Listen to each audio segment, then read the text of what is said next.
Hi, we all know the Islamic State plans to dominate the world. They even released a map showing the countries they plan to seize by the year 2020. The map includes Spain, China, and parts of North Africa. But perhaps, in your opinion, ISIS is just an extremist group which doesn't accurately represent true Islamic teachings. Well, to determine if that is true or not, we first need to go to the Islamic sources. When we do that, we notice that ISIS is indeed truly Islamic. The Quran states in no uncertain terms that Islam is meant to dominate over all religions. The Quran, chapter 9, verse 33 says, هو الذي أرسل رسوله بالهدى ودين الحق ليظهره على الدين كله ولو كره المشركون, which means it is He, meaning Allah, who has sent His messenger, meaning Muhammad, with guidance and the religion of truth, meaning Islam, to make it superior over all religions, though the mushrikun hate it. Mushrikun meaning polytheists, pagans, or idolaters. I would like to draw your attention to the Arabic word yudhira. It comes from the Arabic root dhahara, which means, among many things, to become apparent, manifest, or evident, to overcome, to conquer, subdue, or to prevail, etc. It can also be translated as triumph or victorious, but as you can see, it's usually translated as prevail. So the Quran is clearly stating that Islam is to dominate all other religions. But before we rush to any conclusion, it's important to look at the context of this verse to find out how Islam plans to become the most dominant religion in the world.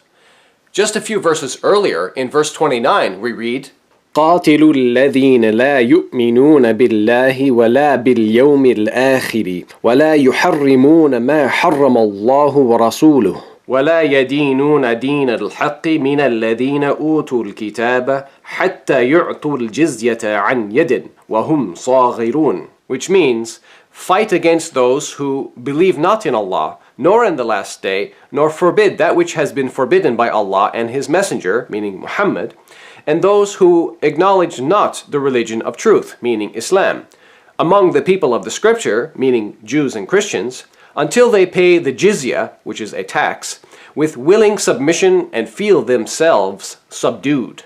You see here in the beginning of this verse the verb qatala. It's an imperative verb or a command. Its basic meaning indicates fighting, combating, battling, killing, or slaughtering. In this verse, Muslims are commanded to fight against Jews and Christians until they are subdued and submit themselves to paying the jizya tax for being a non-Muslim minority under Islamic rule. Now, the more moderate Muslims, of course, will claim that this only refers to specific Jews and Christians who were historically at war with the Muslims. However, I say that's wrong, and the Quran itself refutes that idea. Let's look at the verse again. The Quran is talking about the Jews and Christians who, quote, لا يدينون دين الحق, which means who do not acknowledge or follow the religion of truth, meaning Islam. Therefore, this refers to all Jews and Christians. Notice the word yadinun. Looking at the root of this verb, we see it signifies obedience, a state of abasement or submissiveness. Now, this is why Jews and Christians should be very concerned. You don't have to be hostile or aggressive towards Islam to be considered a primary target for Islamic domination. As a Jew or Christian, you are already a target because you do not accept or follow Islam. So there is no doubt Islam sees itself at war with Jews and Christians. In fact, the following verse also proves the nature of Islam's conflict with Jews and Christians is not only a military one, but is also a religious or spiritual one. Quran chapter 9 verse 30 says, وَقَالَتِ الْيَهُودُ عُزَيْرُ بْنُ اللَّهِ وَقَالَتِ النَّصَارَى المسيح ابن الله ذلك قولهم بأفواههم يضاهئون قول الذين كفروا من قبل قاتلهم الله أنى يؤفكون, which means, and the Jews say Uzair or Ezra is the son of Allah, and the Christians say Messiah is the son of Allah. That is a saying from their mouths. They imitate the saying of the disbelievers of old. Allah's curse be on them. How they are deluded away from the truth. And if you continue reading, You'll see in verses 31 to 34, the Quran continues attacking the beliefs and actions of the Jews and Christians. Now, this isn't the only chapter of the Quran which reveals Islam's goal of dominating all other religions. The exact same verse is also found in Quran chapter 61 verse 9.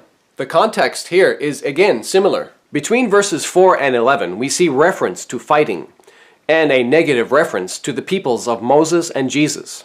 When reading these verses, you get the impression that Muhammad saw himself as criticizing and correcting the earlier religions of Judaism and Christianity, and that Islam will eventually rise above them and over the whole world. And finally, with a slightly different wording, the same verse is found again in chapter 48, verse 28. هو الذي أرسل رسوله بالهدى والدين الحق ليظهره على الدين كله وكفى بالله شهيدا. Which means, He it is who has sent His messenger, meaning Muhammad, with guidance and the religion of truth, meaning Islam, that He may make it superior to all religions, and all-sufficient is Allah as a witness. Notice just before that, in the last line of verse 27, it says, فَجَعَلَ مِن دُونِ ذَلِكَ فَتْحًا قَرِيبًا, which means, and He granted besides that a near victory. The context here is yet another attack against the Jews and Judaism because, as you can see from the tafsir or exegeses, the words a near victory refers to Muhammad's victory over the Jews of Khaybar. In ending this video, I think we can all agree the Quran reveals a negative and harsh outlook towards Judaism and Christianity. Warfare, subjugation, and taxation against Jews and Christians are all part of Islam's master plan to become the world's most superior religion. There are, of course, other methods for domination, and perhaps I can discuss that in another video. Since most Jewish rabbis show no interest in converting Muslims to Judaism, and since Christianity is declining in Europe, and with the rapid growth and aggressive spreading of Islam, the threat of an Islamic takeover is real, at least in some parts of the world. But we can stop that, and the first step is to educate ourselves about Islam. On that note, I hope this video has been educational for you. Thank you for watching. God bless you.